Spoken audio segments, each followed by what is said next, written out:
baie nog 'n video. Vandag is Johan en Andries 'n bietjie hier by ons. So vandag gaan ons met die net die twee groot redtouwe skep en hulle buite in die dam gaan sit. So ja. Okay, julle, ons gaan hulle net 'n bietjie acclimate, Johan, jy kom maar nader kom. Ons gooi net van die dam se water in dat hulle gewoond raak aan die water. Ons wil nie te lank hier inhou nie. Hierdie, soos julle kan sien, hierdie ding is massief. Hy pas nie in hierdie koelertjie nie.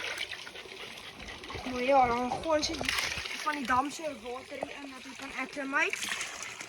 Andries, laat ons gaan hierdie kant ook ingooi. Acclimate hulle rustig, maar ja, ons sal weer die kamera optel as hulle klaar geacclimate is. Kan julle Andries, wat om is hom?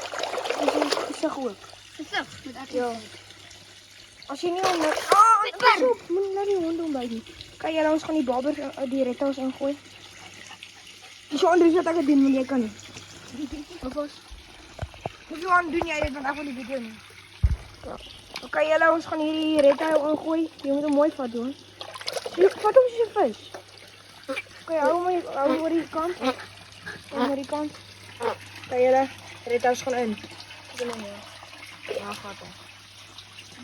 Ja. Maar kyk Johan. Ja. Ok julle, so ons het hom ingesit. Ons gaan hierdie volgende en dan gaan nou die volgende video. Ok julle, ons sit die volgende in. Kyk, wys op die kamera. Johan, moet net die laat val nie. Mooi, sit hom in, sit hom in. Mooi Johan, nou gaat hy. Ok julle, die redtouws is in die dam. Op die plekke. Jy kan die water ingooi. Hulle lyk mooi hoor. Sal hulle update doen as hulle 'n bietjie begin eet. Kyk julle, ek hoop julle gaan hierdie video geniet en sal julle asseblief like, subscribe. Ja, sal julle asseblief like en subscribe en ons sien ons julle in die volgende een. En ja, onthou om die notification bell te hit en dan elke keer wanneer ons post dan weet julle. En ek hoop julle geniet hom. Bye.